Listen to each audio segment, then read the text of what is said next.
Hello, good afternoon. I hope everyone had an excellent weekend. Here in New York, we are celebrating the Veterans Day, so I want to say hello to all the veterans if they are watching, and thank you for your serve. Um, I would like to talk today about something that many people think that is negative, and actually I think it is not per se negative. The name of this is office politics. Okay, what is office politics? Office politics is basically root in when we have power in an organization. We have people who hold that power to make decisions and to influence others. Politics is the dynamics that is created because of that power. So politics is when different persons within an organization do influence each other to gain more power or to concede power to others. And why? Because they serve to certain interests. In an ideal world, those interests will be the organization itself, like a bigger interest. But that's not true. Everyone has their own interest. They like, every human beings like to have more status, like to have more money, like to have influence. So in an organization, you will have always politics. Because you will have people who will like to have more power, and also because you will have behind that power, you will have interests. But itself, per se, politics, shouldn't be negative by definition. It's just something that it is there and exists in every organization. Because in every organization, you will have interest and power.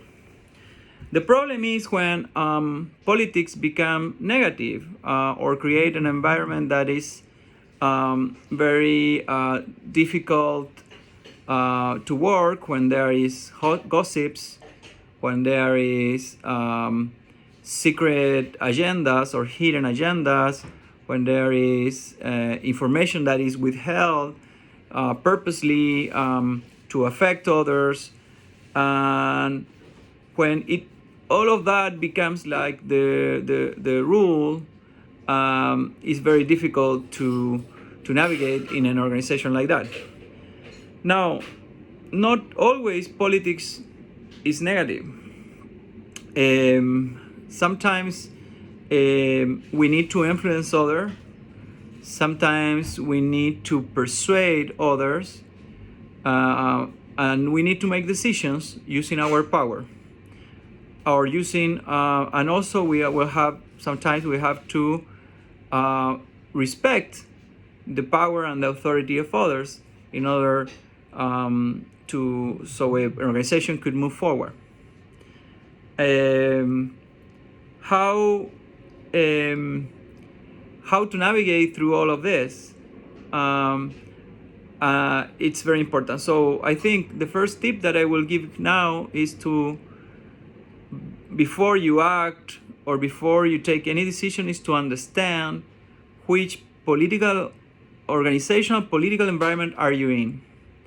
So in order to understand that, you need to understand two things.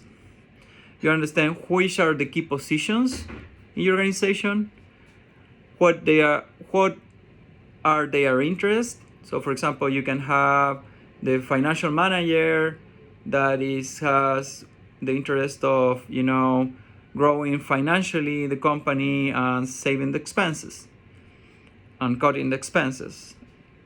And you need to understand how those key roles play the office politics within an organization. So with the example that I just mentioned, you can have the financial manager with this interest, and then you can have the human resource manager with an interest to having good benefits, having fair salaries, and having, you know, everybody satisfied in the organization. Sometimes these interests are in conflict.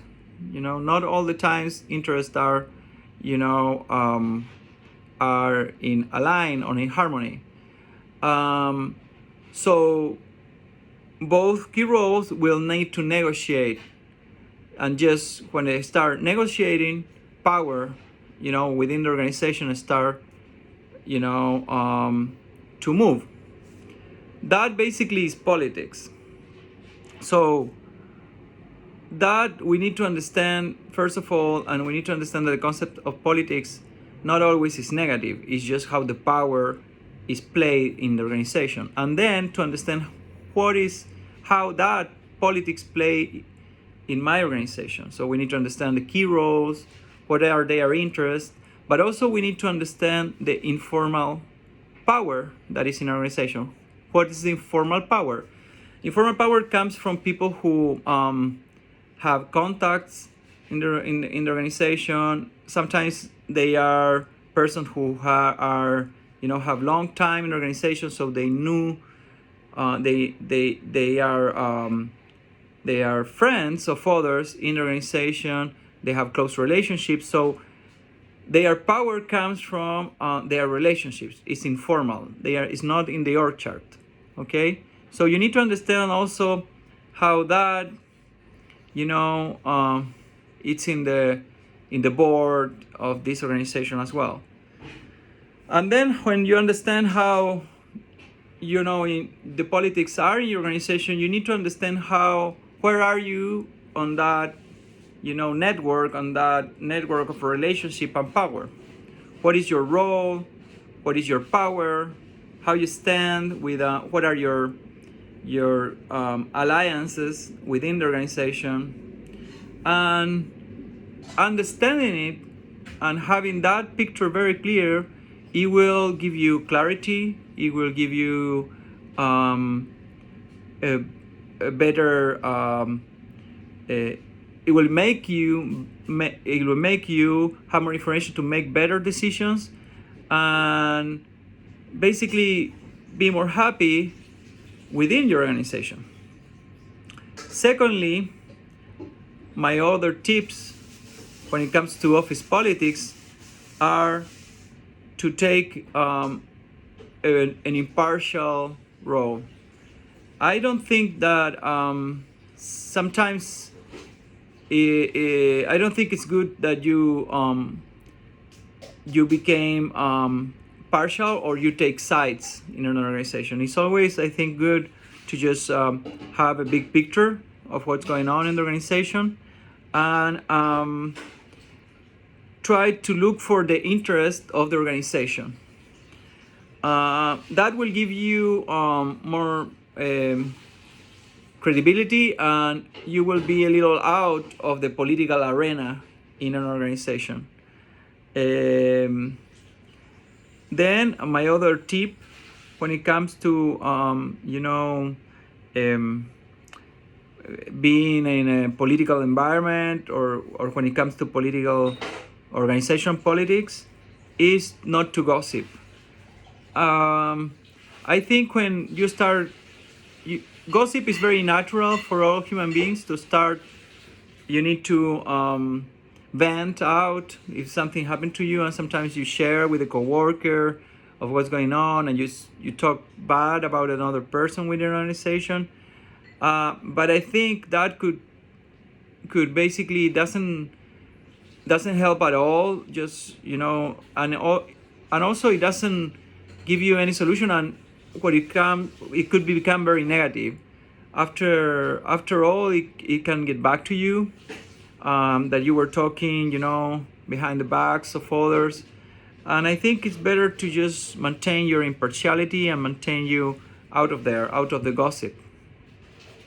I think you will look professional, and you will look more objective if you just try to have a bigger picture and not take sides. Also, my third tip when it comes to office politics it's to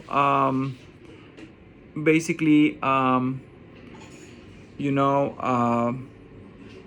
speak the truth.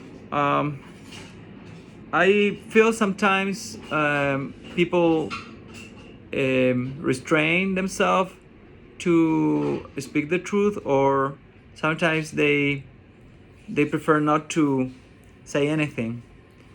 Um, I I think you should be strategical. To speak the truth doesn't have to be that you have to always give your opinion on everything in every meeting, and I don't think that you can came across as a person who obstaculizes things. But I think it's important that you, when it's necessary, you stay with the facts, data, and basically you stay with what you think is truth without judgment.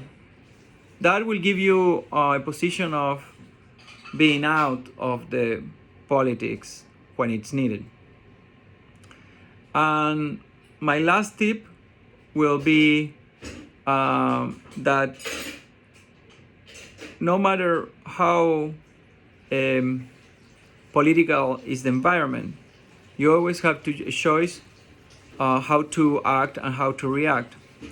You don't have to.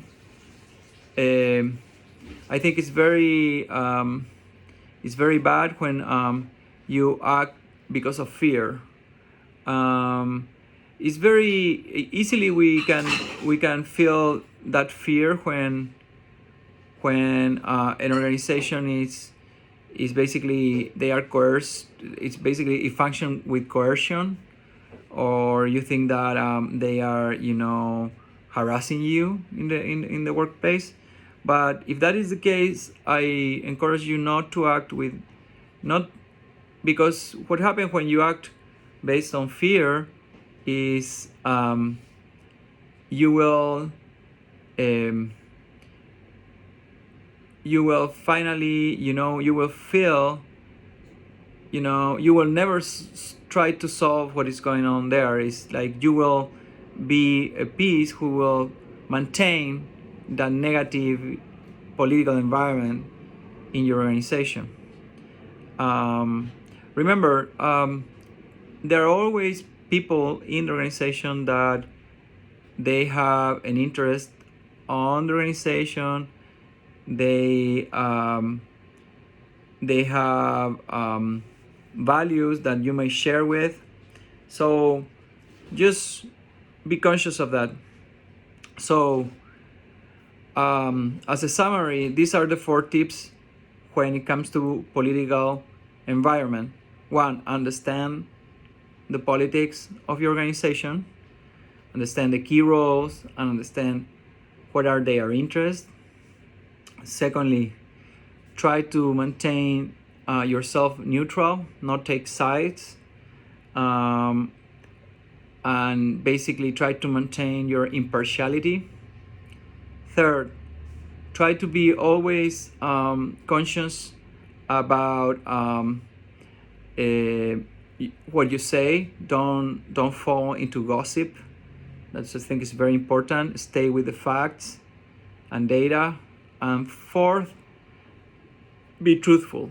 Always be truthful to your values, but also having in mind that don't let your emotions dominate you. Be faithful that there are people there in your organization that share your values, and they will stay with you. So be truthful. So that is my tips when it comes to office politics. Please be free to make comments on this video. Visit my webpage. It's in the comments. It's carveconsulting.com. And just that, if you want to talk about any subject related with leadership, related with organizational psychology, please mention it in the comments. Thank you very much. Have a good night.